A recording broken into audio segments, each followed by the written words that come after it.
आज हम लोग जा रहे हैं भरपाल सर। वहाँ की स्थिति ऐसी थी कि 10 अप्रैल के बाद में वहाँ पर हालात ऐसे बिगड़े कि एक के बाद एक आते आते आधा गांव था, आधी पंचायत थी वो कोरोना पॉजिटिव हो गई थी। और उसके बाद वहाँ पर मोर्चा संभाला वहाँ के सरपंच श्री दातार सिंह शेखावत ने। और स्थिति आज ये है कि वो गाँव कोरोना में हूँ, हेमंत तामरायत, और मेरे साथ है मेरे सहयोगी रवि सैनी। तो आज हम मिलने जा रहे हैं भरपाल सर पंचायत के सरपंच श्री दातार सिंह शेखावत से। तो हमारा पहला सवाल आपसे ये है कि अप्रैल में जब आपके पंचायत में स्थिति बिगड़ी थी तो उस टाइम क्या परिस्थितियां वहाँ पे थी? हमारे पंचायत में पहला केस गांव में आया था 10 अप्रैल को जी। पहला केस आया था, गांव का कोई आदमी था। उसके बाद में दूसरे दिन 11 तारीख को 2 पॉजिटिव आए थे जी। और उसके बाद 16 अप्रैल को 2 पॉजिटिव और आए थे। उसके बाद में जांचें शुरू की, गाँव की जांचें शुरू करवाई, तो दिन प्रतिदिन बढ़ता ही गया है सिस्टम। आज लास्ट तक स्थिति है 200 प्लस पॉजिटिव केस। 200 प्लस। दूसरा सवाल मेरा आपसे ये है कि ये जो परिस्थिति आपकी पंचायत में बिगड़ी है, कोरोना का इतना संक्रमण फैला है, उसके पीछे आपको मेन कारण क्या नजर आता है? मेन कारण इसमें यही है कि शादियाँ बहुत थी गांव में, 5-6 शादियाँ थी। उसमें गांव के बाहर से भी लोग, उनके रिश्तेदार वगैरह आए हुए थे, और दूसरी जगह से जो बाहर नौकरी पेशा पे जाते हैं लोग, वहाँ रहते हैं, वो लोग भी आए हुए थे गाँव में, बाहर से आए। उसके कारण से संक्रमण तो ज़्यादा हुआ, तो लोग और ज़्यादा संक्रमण फैलाता गाँव में। मतलब संक्रमण बाहर से आया? बिल्कुल, गाँव में तो बाहर से जो लोग आए थे उससे ज़्यादा फैला। शादियाँ काफ़ी थी गाँव में, भीड़ भड़ाका भी था, उस टाइम रोक था नहीं। है कि किसी भी महामारी से लड़ने के लिए 2 रास्ते होते हैं। पहला चिकित्सकीय रास्ता होता है, दूसरा उसको फैलने से रोकना।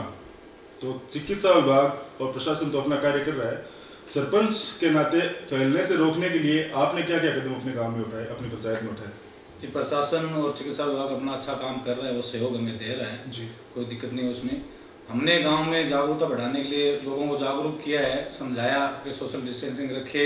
छोटे मोटे घर पे वो प्रोग्राम होते हैं, वो शादी है या फिर किसी का बच्चे का नाम है, कोई जागरण का प्रोग्राम है, कोई और है, उनको रुकवाया गया। और कहीं भी कोई ज़्यादा भीड़ ना हो, अनावश्यक जो दुकानें खुली है या फिर कोई मार्केट में फालतू में लोग इधर उधर घूम रहे हैं, उनको समझाया गया कि घर के अंदर रहो और हमें इस कोरोना महामारी से वंचित रहना है। कुल मिला के सोशल डिस्टेंसिंग रखनी है और संक्रमण को रोकने का वो एक ही तरीका है। ये समझाया। सवाल मेरा ये है कि कोरोना से रोकथाम के लिए आपने जो अभियान चलाया अपनी पंचायत में, तो इस शुरुआत में सबसे बड़ी चुनौती आपके रास्ते में क्या आई? सबसे बड़ी चुनौती तो यही थी कि गांव में लोगों को समझाना सबसे बड़ी बात है। लोग समझ नहीं रहे हैं इस बात को, और समझे भी नहीं थे काफ़ी दिन तक, तभी ये महामारी फैली है।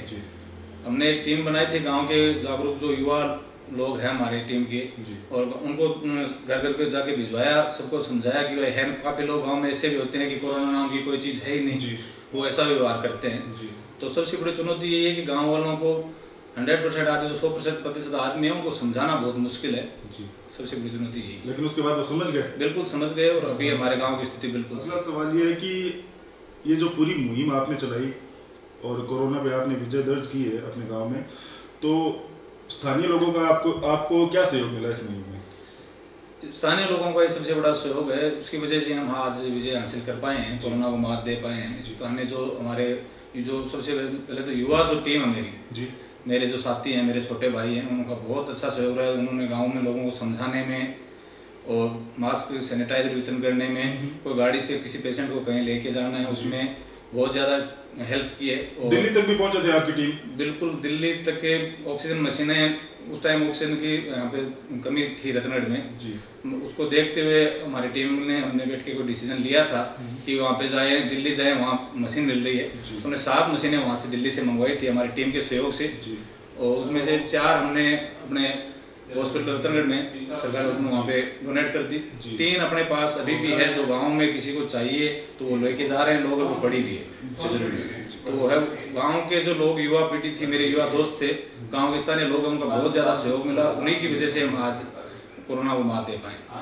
अंतिम सवाल मेरा आपसे ये है कि ज़मीनी स्तर पर संघर्ष करके आपने अपने पंचायत को कोरोना फ्री किया है। आज आपकी पंचायत में एक ही केस है, तो आपने जो जीत दर्ज की है, इससे आप जो क्षेत्र जहाँ पे ज़्यादा केसेस अभी है उनको या प्रशासन, वहाँ के प्रशासन को कोई सुझाव देना चाहेंगे कि कैसे जल्दी से जल्दी कोरोना पे जीत दर्ज की जा सकती है?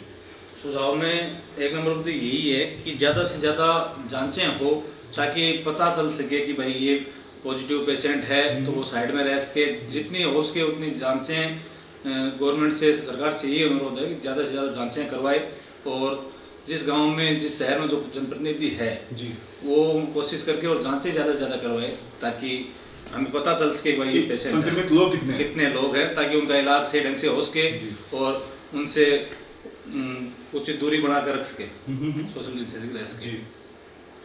और जो लोग रोज कमाते हैं, रोज खाते हैं, उनको जो समस्या आ रही है उनके बारे में कोई सुझाव? वो राजस्थान सरकार और भारत सरकार से और जो भामाशाह है उनसे मेरा यही अनुरोध है कि जो रेगुलर जो मजदूर तबके के, गरीब तबके के जो लोग हैं, वो डेली कमाते डेली खाते हैं, उन पर नजर रखे, उन पर ध्यान दे, उनको राशन है जो वहाँ पे पूर्ति करवाए, कोई भूखा ना सोए, सबसे बड़ी बात यही है। गवर्नमेंट से मेरा यही अनुरोध है जी। आपका जो संघर्ष रहा है आपकी पंचायत में वो बहुत ही सराहनीय है और बहुत ही कम समय में आपने अपनी पंचायत को कोरोना मुक्त किया है और सिर्फ एक ही केस है और वो भी जल्दी नेगेटिव आ जाएगा।